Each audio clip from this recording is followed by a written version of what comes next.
Now see, let us start new topic. That is how do our activities affect the environment.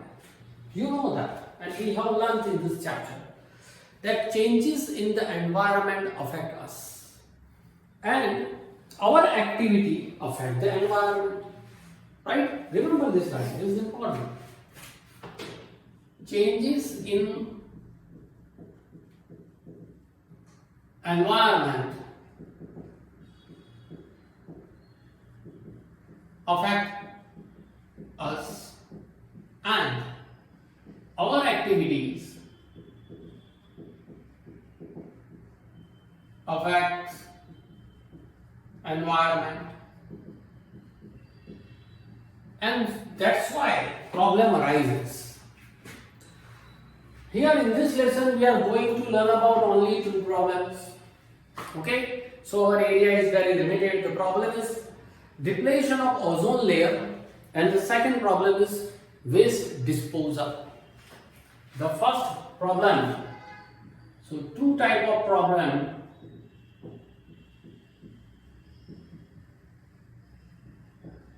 Arises. For this chapter only we say two types, so you have to write here mainly two type of problems arises. The first one is depletion of ozone layer,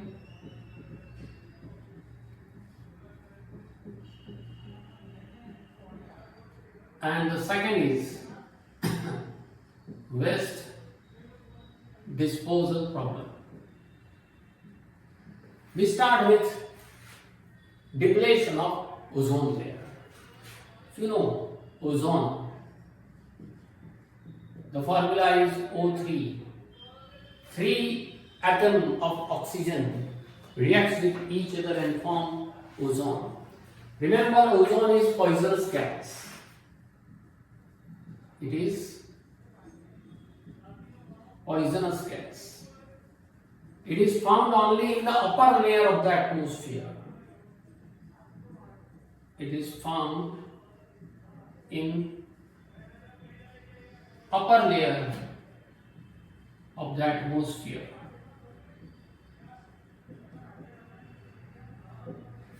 Okay? And it protects us. It protects us against UV. UV means what? Ultraviolet radiation of sun. Ultraviolet radiations protect us against the ultraviolet radiation of sun. It acts as a shield, means outer atmosphere in which ozone acts as a shield.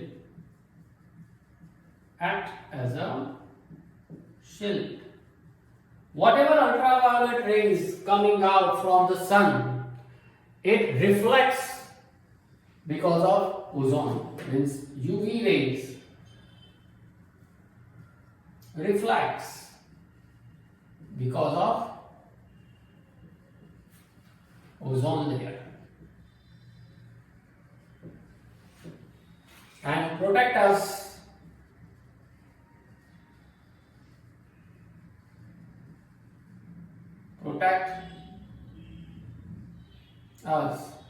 against harmful effects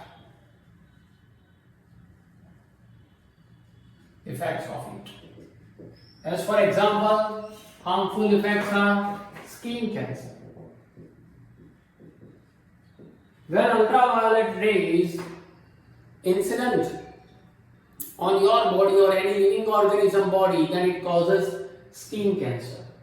Okay? When it incident on our skin, then it changes the biological process taking place inside the skin, and so cell division starts abnormally, unknowingly, right? What unnecessarily the cell division start, and which causes skin cancer. So ozone layer protect us. Now basically this is the importance of ozone layer, but basically you can say that If the higher energy of UV radiations are there, then because of this UV radiation, what happens? It splits the oxygen gas into oxygen atom. Because of high radiation of energy,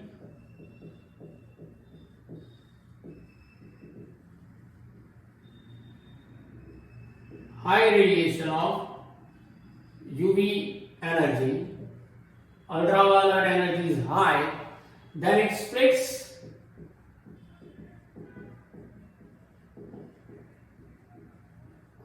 oxygen gas. Oxygen gas is called O2. So O2, because of UV radiations, it converts into two atoms of oxygen.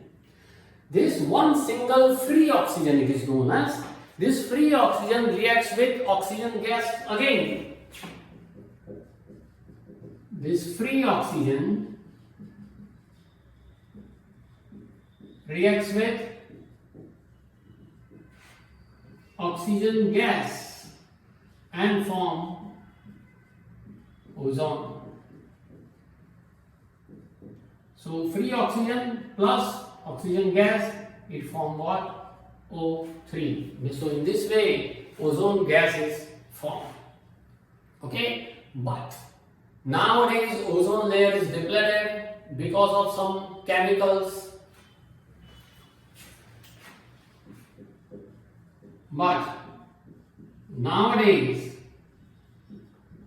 because of human activity,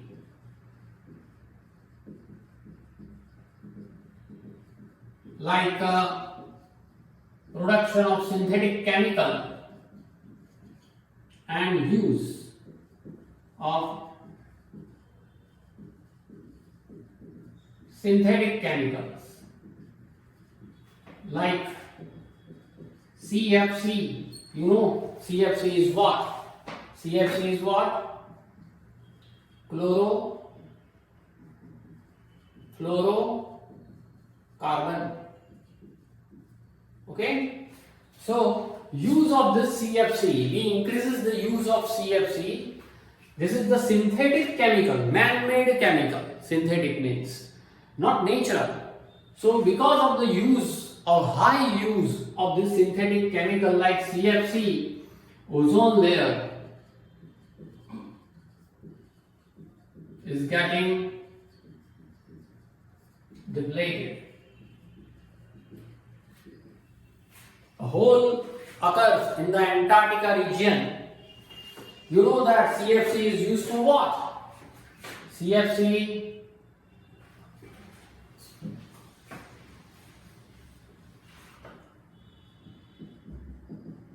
is used in refrigerator. Okay, it is also used in AC, air condition.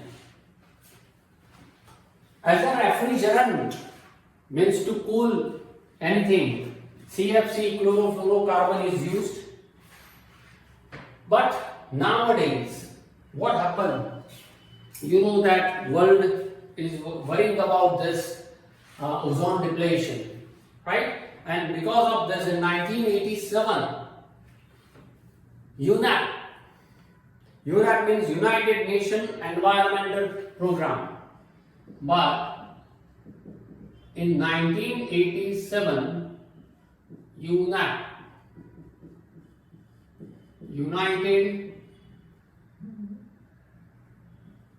Nations Environment Program. Under this program, UNEP program, okay, in 1987, now it is mandatory for all manufacturing company to make CFC free refrigerator or fire extinguisher, etc. UNEP decide that it is mandatory, means compulsory,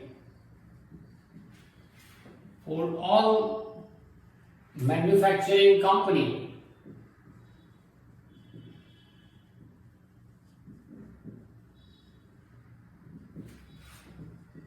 to produce CFC free refrigerator, AC and fire extinguisher. Okay, now it is compulsory. So in this way we try to control the production of CFC, because this gas molecules when moves up in the air, then it reacts with ozone and ozone converts into once again oxygen, and free oxygen is also released. Okay, and so it makes hole in the layer of ozone, and through this hole ultraviolet rays can enter into the earth and it can causes skin cancer or any other diseases. Okay, now the second thing is about disposal of waste material. Waste disposal. How to first write down all these things, then we start the managing the garbage.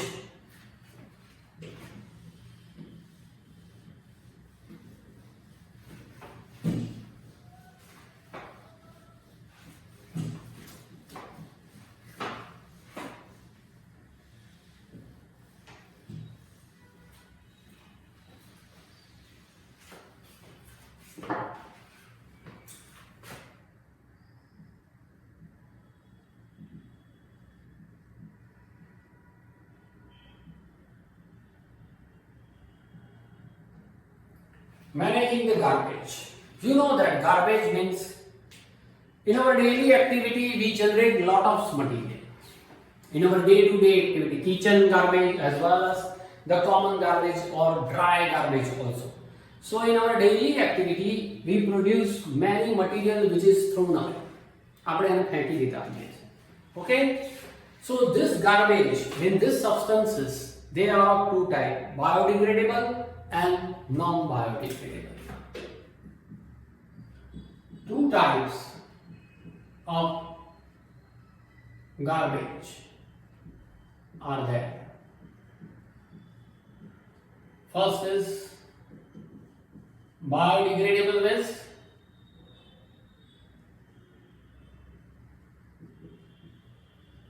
and second is non-biodegradable waste. What do you mean by biodegradable? You know that bio, the word bio means what? Biological. Biological means what? Living organism. So with the help of this living organism, bio means living. With the help of living organism, if waste material is degraded into simple form, divided into simple form, decomposed into simple form, then it is known as biodegradable waste. Okay? So substances that are broken down by biological process. Substances that are broken down into simple form by biological process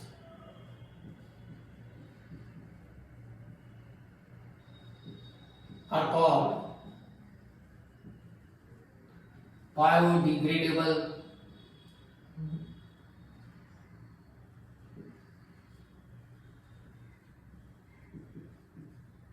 waste. Okay? Substance, whatever we produce, but if it is simplified, if it is divided, if it is broken by biological process and convert into simple form, so that it can submerge into the soil very easily without any extra effort, that is called biodegradable waste. Okay? And opposite to this is non-biodegradable.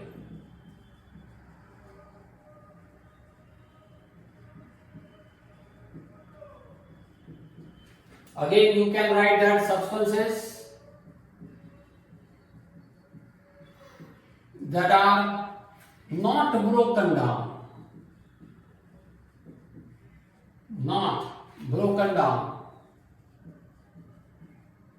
into simple form by any biological process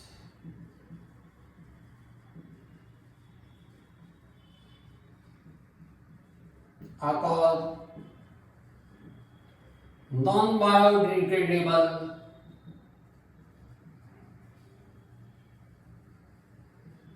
waste. Okay? As for example, plastic is the main enemy for us. Plastic is the main enemy for any ecosystem. Okay? So non-biodegradable substances, it would affect the environment because it lasts for a long time. Non-biodegradable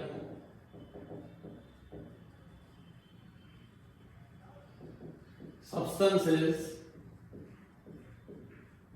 would affect environment.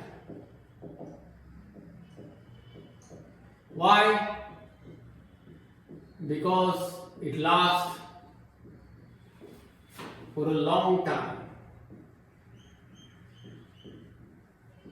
in any ecosystem.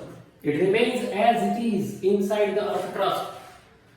Right? And because of this, what happened? Because of that, it affects some microorganism inside the earth. Because of this, this microorganism cannot do their daily activity or biological process. Right? And if they does not do their biological process, then what happens? They affect the soil fertility. If they affect the soil fertility, then proper crops does not grow. And so the crop yield becomes less. Right? This is the main phenomenon, main danger of this non-biodegradable substances. It cannot degrade. It remains as it is. It cannot come back also. So you have to utilize it as a waste product. The main thing is that. It also causes biomagnification. The main thing, it causes biomagnification. You know that now magnification means what? It accumulate, means collect inside the earth crust or whatever we throw it. So it collects it continuously, and because of this biomagnification, it enters into the food chain.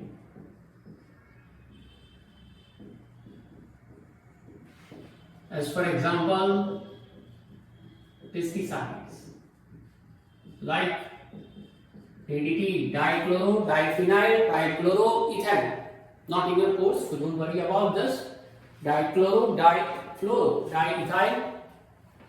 Okay? Dichloro, diethyl, trichlorofluoride.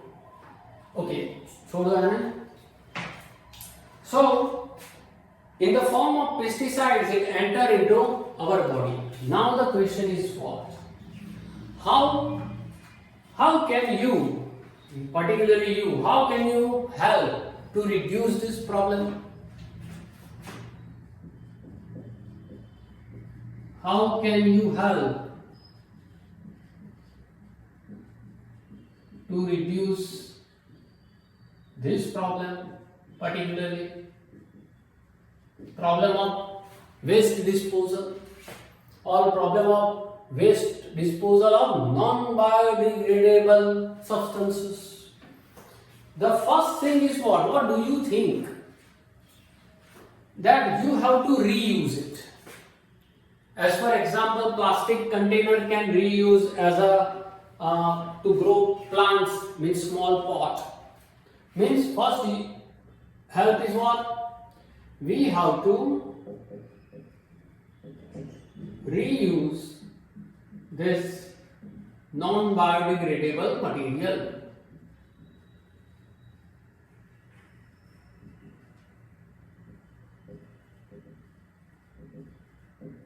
As for example,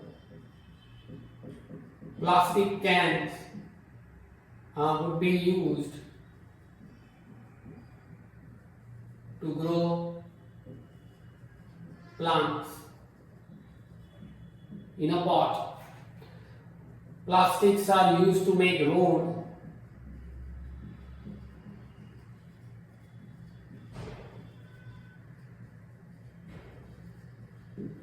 Okay? And nowadays, this is the most important thing, that plastics are used to make roads. Dispose of the material after some chemical treatment. Disposed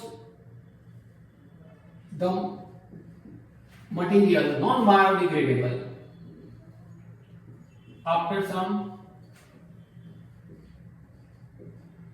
after doing some chemical treatment.